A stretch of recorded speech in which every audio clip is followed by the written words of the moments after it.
Hi అండి, అందరూ ఎలా ఉన్నారు? నేను మీ సుమతిని. Welcome to our channel. ఈరోజు మన ఛానల్లో రెసిపీ వచ్చేసి మిల్లెట్ దోశలండి. ఇది చాలా టేస్టీగా ఉంటాయి అండ్ అలాగే హెల్త్కి కూడా చాలా మంచిది. పిల్లలు కూడా చాలా బేసిక్గా తింటారు.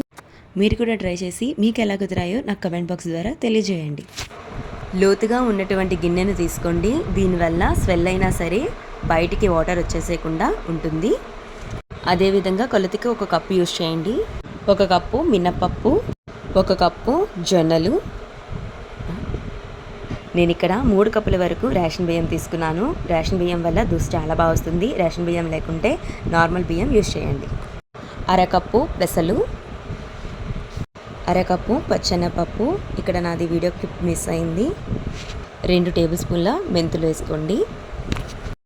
ఇప్పుడు మరొక గిన్నెలోకి 1 కప్పు వరకు నేను ఇక్కడ రాగులు తీసుకుంటున్నాను.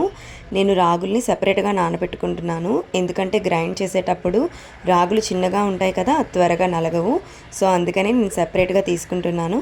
ఎవరైనా మిక్సీ జార్లో వేసుకున్నట్టయితే మాత్రం వేసేసుకోండి, పప్పులోనే పర్వాలేదు, మిక్స్ అయిపోతుంది. అండ్ ఇప్పుడు వచ్చేసి ఇవి అన్నిటినీ కూడా ఒక 3 నుంచి 4 సార్లు అన్నా సరే శుభ్రంగా కడుక్కోవాలి.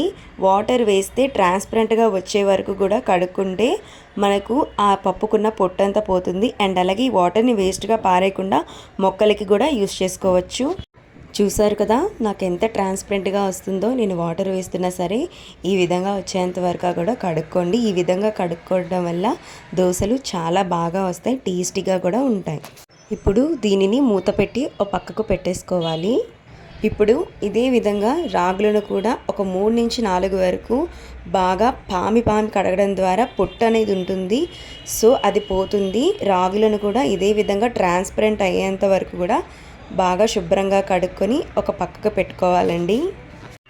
వీటిని కనీసం ఓవర్ నైట్ కానీ లేకపోతే ఒక 8 గంటల వరకన్నా సరే నానబెట్టుకోవాలి. దీని ద్వారా బాగా నానుతుంది, సోయ కూడా బాగా వస్తుంది రుబ్బు. ఇది నేను గ్రైండ్ చేసుకున్నటువంటి రుబ్బండి. చూడండి ఏ విధంగా వచ్చిందో. దీనిని మూత పెట్టేసి ఒక 5 గంటలైనా సరే పక్కన పెట్టేసేయాలి. ఇప్పుడు చూడండి ఒక 5 గంటల తర్వాత వచ్చి చూస్తే ఈ విధంగా స్వెల్ అయి ఉంటుంది. నాకు రుబ్బు మొత్తం బాగా స్వెల్ అయింది, బయటికే వచ్చేసింది ఏకంగా. చూడండి ఎంత బాగా వచ్చిందో.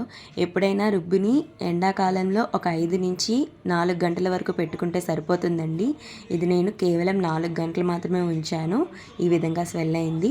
అదే చలికాలంలో అయితే మాత్రం ఓవర్ నైట్ కూడా బయటనే వదిలేసేయాలండి. అప్పుడే ఈ విధంగా స్వెల్ అవుతుంది. దీనిని బాగా కలుపుకోవాలి. ఇప్పుడు స్టవ్ ఆన్ చేసుకొని పాన్ పెట్టుకొని వేడెక్కనివ్వాలండి. ఈలోపు ఎంత రుబ్బు కావాలో అంత రుబ్బుని తీసుకొని అందులో సాల్ట్ అండ్ అలాగే వాటర్ని మిక్స్ చేసుకొని బాగా కలుపుకోవాలండి.